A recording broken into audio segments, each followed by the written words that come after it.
اور جس کی وجہ سے اس کے نتائج کبھی بھی اچھے نہیں ہوں گے، نہ انفرادی طور پہ نہ اجتماعی طور پہ۔ اب باتیں ہیں، اگر آپ کے مطالبات کی جانب، جتنے بھی آپ کے مطالبات ہیں جو عوامی مفاد سے تعلق رکھتے ہیں، زیادہ تر حکومت اور عوام سارے اس کی تائید کرتے ہیں اور اس کی سپورٹ کرتے ہیں، اور ان میں سے بہت سارے مطالبات کو تسلیم کر لیا گیا ہے۔ لیکن اگر آپ جو آپ کو مراد مل رہی ہیں، یا جو آپ کو سبسڈیز مل رہی ہیں ان ٹرمز آف، آپ آٹا کی بات کر لیں، آپ بجلی کے بل کی بات کر لیں، اور دیگر اشیاء خوردنی جو آزاد کشمیر میں دستیاب ہیں ان کے ریٹ چیک کر لیں، اور جو پاکستان اور دیگر صوبوں میں، تو ان میں بہت زیادہ فرق ہے۔ اور وہ فرق اس لیے ہے کہ آزاد کشمیر ہمیں بہت پیارا ہے، ہمیں بہت لاتا ہے، اور قائد اعظم کے فرمان کے مطابق یہ پاکستان کی شہرگ ہے۔ تو جو شہرگ ہوتی ہے وہ پورے وجود کا ایک انتہائی اساس حصہ ہوتا ہے، آپ اس کو بدن سے الگ نہیں کر سکتے۔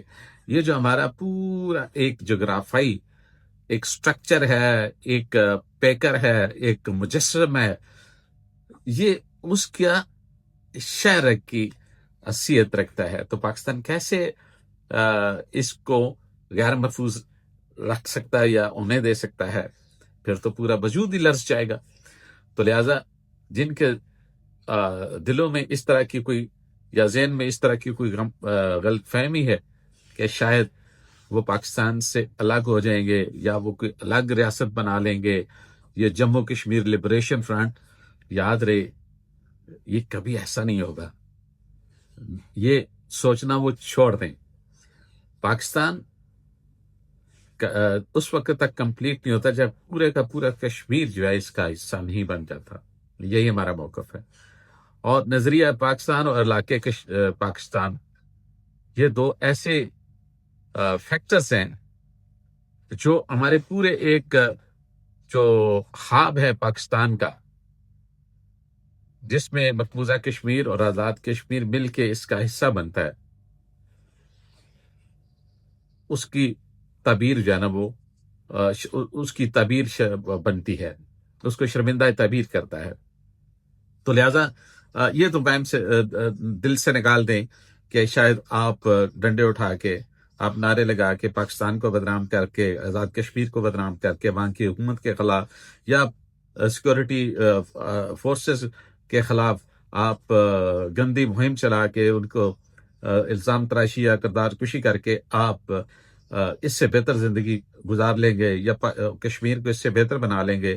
بالکل ہرگز ایسا نہیں ہونے والا۔ اور جو پاکستان کے اندر ہے یا بیرون ملک جو بھی اس طرح کی مہم میں اپنا حصہ ڈال رہے ہیں یا اس میں تیل ڈال رہے ہیں اس جلتی آگ میں، وہ ذرا رک کے سوچ لیں کہ ان کے اس قول سے، ان کے اس عمل سے کیا کہیں وہاں پہ بہتری آنے والی ہے یا اس سے ابتری ہو جائے گی۔ تو یہ ابھی ان کے سوچنے کا مقام ہے۔ اب آتے ہیں جی 12 سیٹس کی طرف۔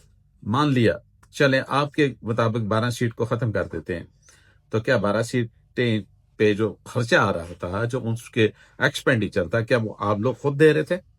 وہ تو حکومت پاکستان دے رہی تھی۔ اور جو پاکستان کے اندر الیکشن ہو رہے تھے ان کے اوپر جتنا بھی معاملات ہو رہے تھے اس کا خرچہ بھی حکومت پاکستان دے رہی تھی۔ اگر یہ ساری چیزیں ہو جاتی ہیں، ختم ہو جاتی ہیں، اور اتنی ہی جو ایکسپینڈیچر جو پاکستان نے مختص کیا ہوا ہے ان 12 سیٹوں کے اگینسٹ وہ کم کر لیتی ہے، جو الاٹڈ کوٹا یا جو آپ کا جو NFC میں سے یا جتنا ڈیویژل پول میں سے آپ کو پیسہ دینا اتنا کم کر لے، تو پھر آپ کو کیا فائدہ ہوگا؟ اس سے فرق تو نہیں پڑے گا۔ بات یہ ہے ایک فرق ضرور پڑے گا، وہ پاکستان کے جو موقف ہے، یہ کاز ہے، وہ بالکل کمزور ہوگی۔ جو پاکستان کا نظریہ ہے اس پہ چوٹ ضرور لگے گی۔ آپ پاکستان کے موقف کو کمزور کرنے میں تو کامیاب ہو جائیں گے، لیکن یاد رہے ان 12 سیٹوں کو کم کر کے جو آپ مالی حوالے سے جو کمی کرنا چاہتے ہیں یا بچت کرنا چاہتے ہیں وہ نہیں ہو سکے گی۔ اور نمبر 2، تو کیا یہ جو سیٹس ہیں یہ آج بنائی گئی ہیں؟ یہ تو گزشتہ کئی جب سے یعنی کہ میرا خیال ہے یہاں پہ اسمبلی کا وجود آیا اس وقت سے یہ 12 سیٹس چل رہی ہیں. اس سے پہلے بھی یہ 12 کونسل کی سیٹس ہوتی تھی جب تک 1960 سے لے کے 1974 تک کشمیر کونسل کے جو ممبران ہوتے تھے 24 ٹوٹل ہوتے تھے میرا خیال ہے. تو 12 پاکستان میں مقیم مہاجرین کے ہوتے تھے. تو جب اسمبلی مارچ وجود میں آئی تو وہی 12 سیٹیں ایم ایل ایز کی بن گئی. تو یہ آج تو بنی نہیں ہے سیٹیں کہ ہم اس کے اوپر اس طرح یو اینڈ کرائی کریں. لیکن گزشتہ 2 3 4 سال سے باقی مطالبات تو ٹھیک ہے، لیکن اس مطالبے کو اس شدت سے آگے بڑھایا گیا اور اس پہ احتجاج کیا گیا، اور اس سے میں سمجھتا ہوں کہ امن و امان کی صورتحال کو اس قدر خراب کر دیا ہے جس میں قیمتی جانیں بھی ضائع ہوئی ہیں. مجھے سمجھ نہیں آ رہی آخر یہ کس کا ایجنڈا ہے اور یہ کس طرف لے کے جا رہے ہیں.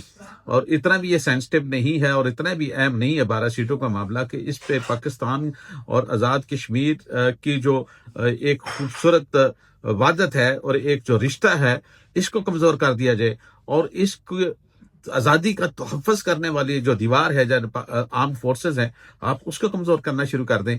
یہ آپ کو سوچنا پڑے گا. یہ صرف اور صرف خواہش ہمارے دشمن کی تو ہو سکتی ہے، ہندوستان کی تو ہو سکتی ہے، اسرائیل کی تو ہو سکتی ہے، اور آج کل جو ان دونوں ممالک کی جو پراکسی افغانستان میں اور بلوچستان کے اندر، اور افغانستان سے پاکستان میں اور بلوچستان کے اندر جس طرح کی دہشت گردی کروا رہی ہیں، یہ ان کی خواہش تو ہو سکتی ہے لیکن کسی بھی محب وطن کشمیری اور محب وطن پاکستانی کی نہیں ہو سکتی. جب میں کشمیری کہتا ہوں وہ بھی پاکستانی ہے. یاد رہے یہ کشمیر پاکستان کا ایک صوبہ ہے. ہم نے علامتی طور پر ایک ذات حیثیت کے ساتھ رکھا ہوا تاکہ ہمارا جو یونائٹڈ نیشنز کے اندر کیس ہے وہ کمزور نہ ہو پائے، چونکہ ہم نے طے کیا ہوا ہے کہ یہ ڈسپیوٹڈ ایریا ہے اور اس یہاں پہ قراردادیں جو یونائٹڈ نیشنز کی قراردادیں ہیں ان کے مطابق پلبیسائٹ ہوگا یا استصواب رائے ہوگا، تو اس کی بنیاد پر یہ فیصلہ کیا جائے گا. اور یہی جو کشمیر کے لوگ فیصلہ کریں گے کہ انہوں نے پاکستان کے ساتھ جانا ہے یا ہندوستان کے ساتھ رہنا ہے. اور تیسرا آپشن یونائٹڈ نیشنز میں کسی طرح کی بھی نہیں ہے. اور جن کے دنوں میں یہ ہے کہ شاید یہ انڈیپینڈنٹ ہو جائے گا، یہ اس طرح کا تیسرا آپشن ہے ہی نہیں ہے. تو اس لیے یاد رہے کہ ہم نے ہمارا جینا مرنا اس ملک کے ساتھ ہے، اس مٹی کے ساتھ ہے. ہماری شناخت ہی ہے، ہمارے پاس شناختی کارڈ اس کے ہیں، ہمارے پاس پاسپورٹ اس کے ہیں، ہمارے پاس نوکریاں اس کی ہیں، ہمارے پاس کرنسی اس کی ہے، ہمارے پاس پروٹیکشن اس کی ہے، ہمارے پاس اسی کے ریاستی اداروں کا تحفظ ہے، ہمارے پاس اسی کی آرم فورسز اور فوج کا جو ہے نا وہ ہماری آزادی کا سب سے بڑا وہ جو ہے ضامن اور محافظ ہے. تو ہمیں سوچنا چاہیے کہ ہمیں ان کے خلاف مہم چلاتے ہوئے، ان کے خلاف بولتے ہوئے کہیں ہم اپنے پاؤں پہ کلاڑی تو نہیں مار رہے، کہیں ہم اپنی دیواروں کو گرا تو نہیں رہے.